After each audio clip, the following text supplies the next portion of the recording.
Kiah, thank you so much for joining me on the Kevin Durham podcast. How are you doing? How's your day been?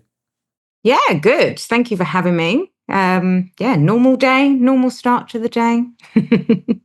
Tell me about Pepper. Tell me about yourself, about Pepper. What's the story? I am the head of fundraising and service delivery for the Pepper Foundation. And the Pepper Foundation has been around for over 30 years. We are a children's hospice at home charity based in Hertfordshire and Buckinghamshire.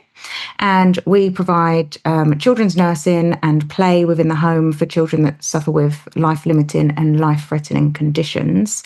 Something that's really important, to be honest, because obviously when a child is going through something like that, they have to spend a lot of the time in hospital. A lot of people don't understand what impact that has on a family, because then there might be other siblings involved that are at home. The parents are then not able to be there for the siblings as well. It's not nice for the children to not be in the comfort of their own home. So we believe that all families and children that are going through that situation deserve a choice to be at home.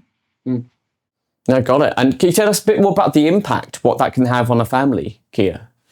Well, it has a huge impact. If you think about a family that, has just had a baby, if it's come out right at the very beginning, some families that we support, they don't know that there are any issues, or issues are kind of newly founded further in, like children that may be suffering with leukemia.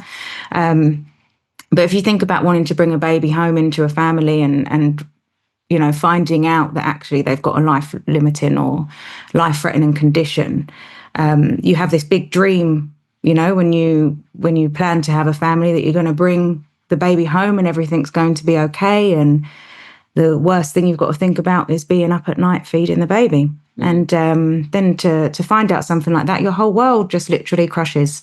And it's really, really a sad time for these families trying to navigate through that situation. What you've also got to remember as well is that some of them may be working families that then can no longer work because the level of care that their children need is something, quite extreme. So with the children and families, usually if there is no hospice care at home option, when there are issues that arise that could be prevented or that could be dealt with at home, they would have to go into hospital. And taking it from me, who's seen my sister have to go into hospital with my nephew quite often, it does have a huge impact on the rest of the family as well. So these families, struggle through those situations when quite simply we could just provide nursing care at home. And that nursing care at home could be literally the difference between them spending weeks in hospital without the other children needing to be cared for by different people, put in different routines, or them all staying together, being able to make memories as a family at home. And our new founded Pepper Play service as well, which we've just taken in-house, is just phenomenal because a lot of these children don't have joy. So they spend their days in bed. A lot of the ones that are socially isolated or immobile, they will spend their days in bed and not really seeing anybody, not really being able to engage in joyful situations. And then our play specialist comes along and brings them activities to do. And actually they're able to create drawings and artwork and these things that they wouldn't be able to do without the help of somebody else. And then they're also keepsakes for their families. So they're kept in a scrapbook so that, if the time does come where they do pass away, their families have got artwork from them that they would never have had before. So it's just a really beautiful thing. It's such a beautiful cause, and I'm so proud to be part of it. That's beautiful. Who came up with the idea with creating the artwork and put it in a scrapbook? That's a gorgeous idea. Yeah, it's lovely. So we, the play specialist that we employed now directly through Pepper, we used to fund her work, and she had worked with hospitals before, but she'd worked with the hospice that we were funding before for quite a large amount of time, and it was all part of the model that she had created there. And when the children's service closed with the hospice that we were funding before, we knew that model needed to continue. So yeah, we wanted to take that on and pioneer it and just go with it and take all the things that were good about it and keep them and keep moving them forward so that the families didn't lose that service. Great. And how did Pepper start, Kiah? Pepper started with one of the founders, Robert Breakwell, who is now our chairman. He is an amazing man. His wife was unfortunately receiving hospice care at home, his late wife. And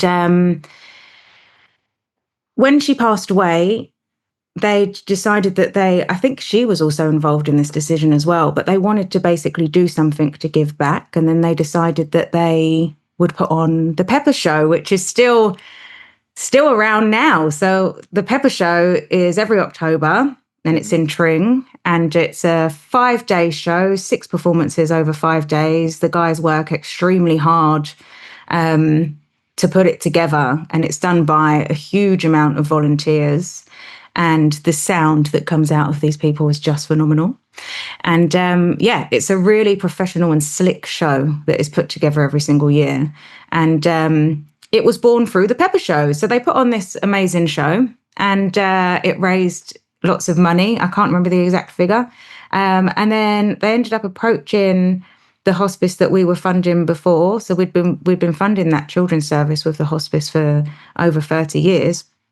And they basically said, if we fund a nurse, like, will you guys take this on for children's services? Because there wasn't any children's services at home back then.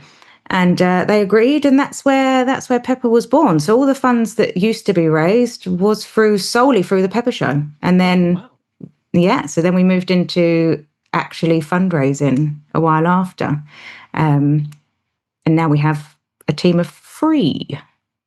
And your mission emphasises 24/7 children's hospital at home care.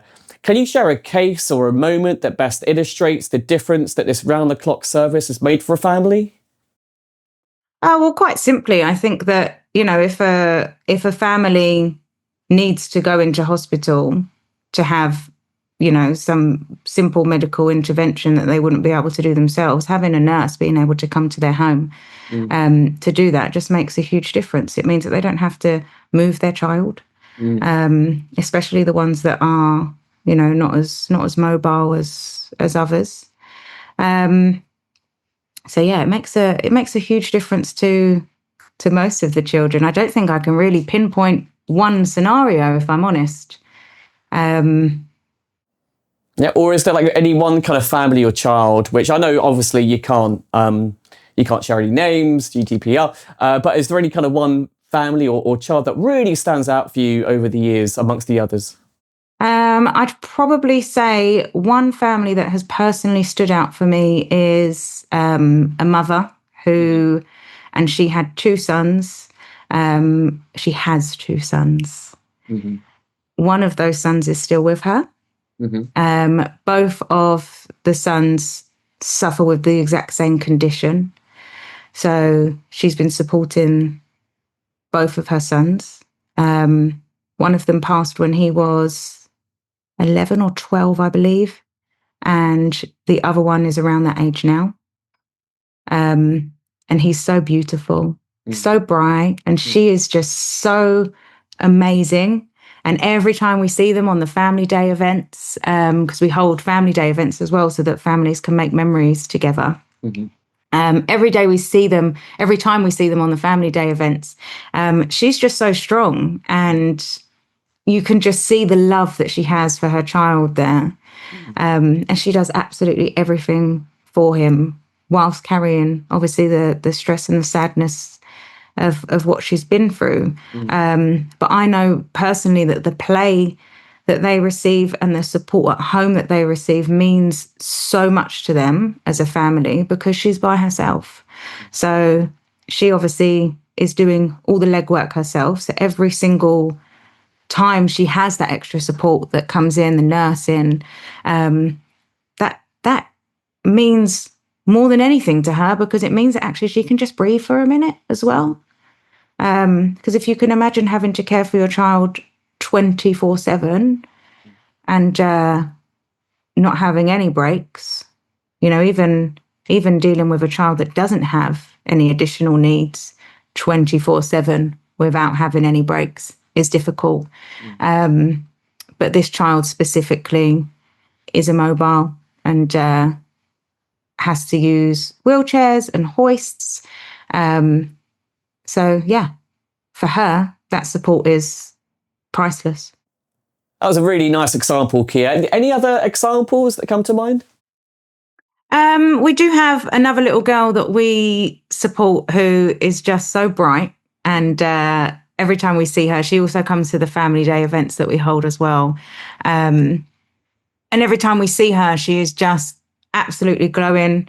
She'll come up to you. She'll want to take your camera. She'll want to take pictures. And actually for Christmas, me and one of the colleagues brought her a camera that prints out pictures because she just absolutely loves stealing your phone or stealing your camera and taking pictures of herself. But yeah, she's just absolutely amazing. And her mum spoke to us a little while ago and basically said that without the family days and without the support that we give her, that she wouldn't actually be able to go and, you know, take part in these social things because the family's actually too worried to have her go to like a normal play area just in case something happens. So they really like the reassurance to have, you know, Pepper holding these days and having us with them, just to know that there's people there as well for them in case, you know, anything arises. And just to be able to meet the families as well, she just mentioned, was something that's so precious. So obviously without the family days that we provide, a lot of these families wouldn't be able to meet up with each other. So they wouldn't be able to connect and talk about things that they're going through because it's a very lonely circumstance to be in sometimes. And sometimes you do feel like you're the only person in the world that's going through it. Because you're isolated as a parent as well. So them being able to talk to each other is just such a phenomenal thing. Transport as well, we provide for some families that can't usually get transport. And there was a family that had 2 children, both in electrical wheelchairs, and we paid for them to get to Whipsnade Zoo. We took them to Whipsnade Zoo, and we paid for their transport, and it was a specialised vehicle. And they basically said that they wouldn't have been able to get there. They wouldn't have been able to have a day out. I think they said they hadn't had a day out together as a family, and the child was 18. Haven't been able to have a day out as a family ever before because they just couldn't afford the transport cost.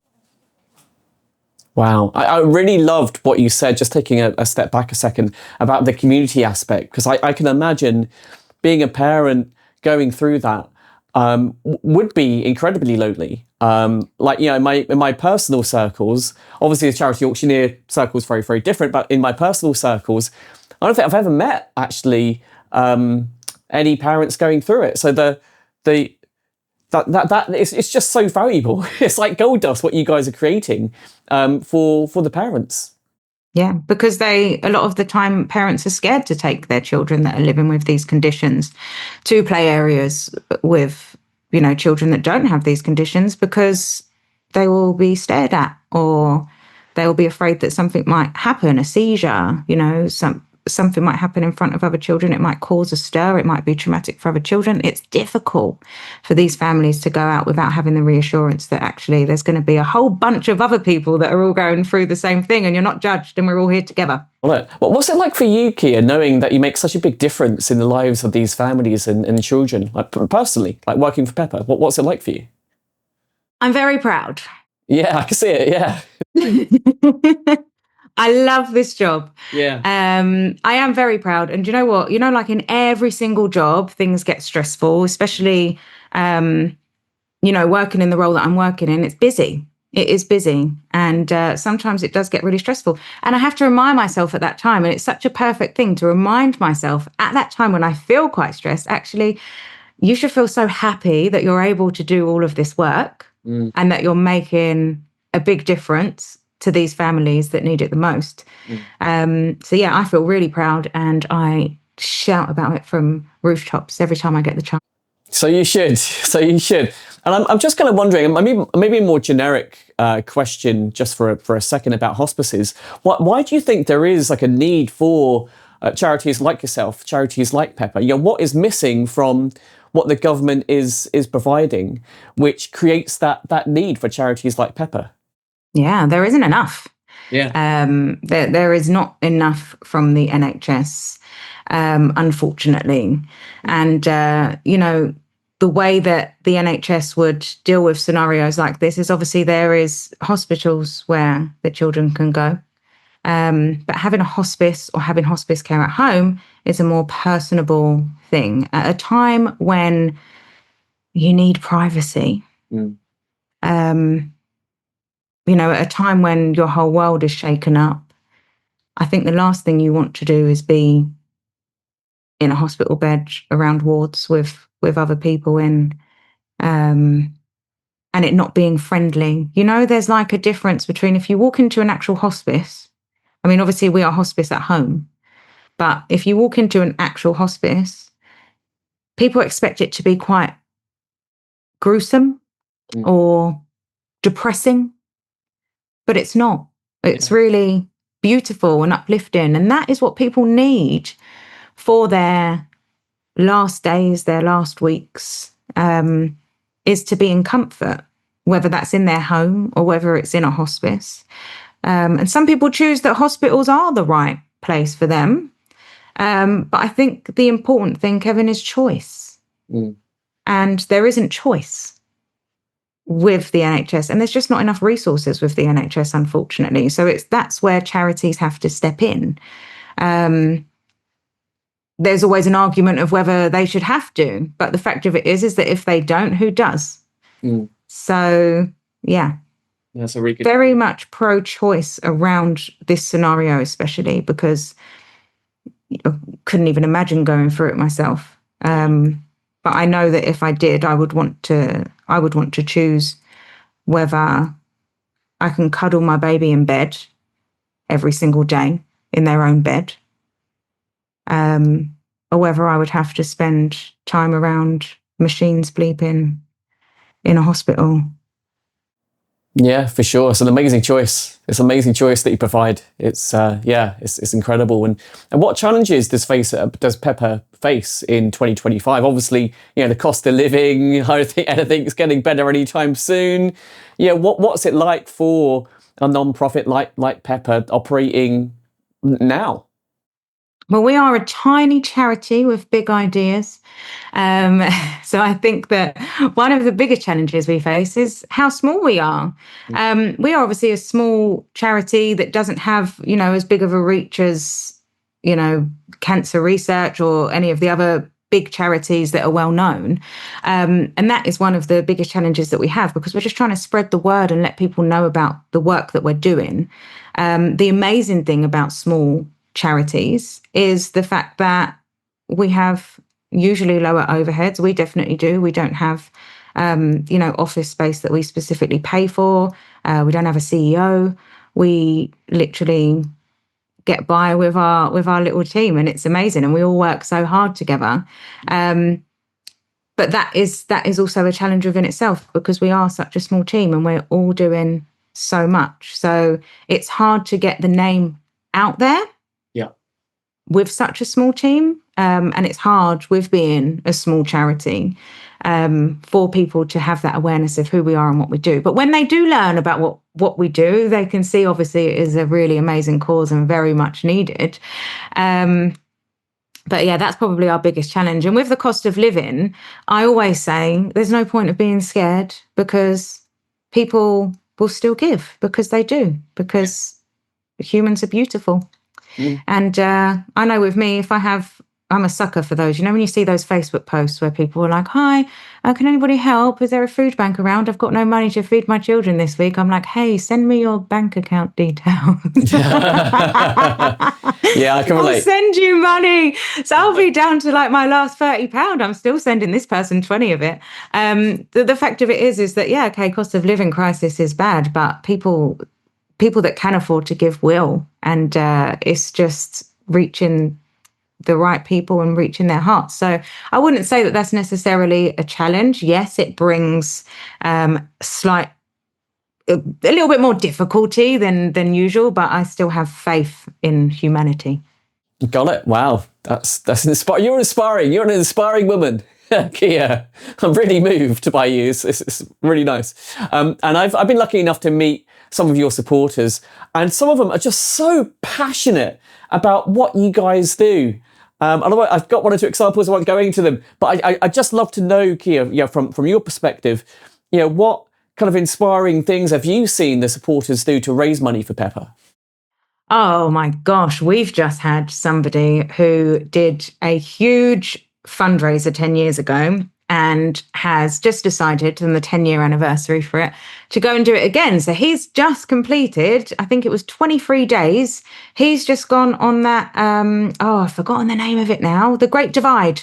The bike ride across USA and Canada on his own. Blimey.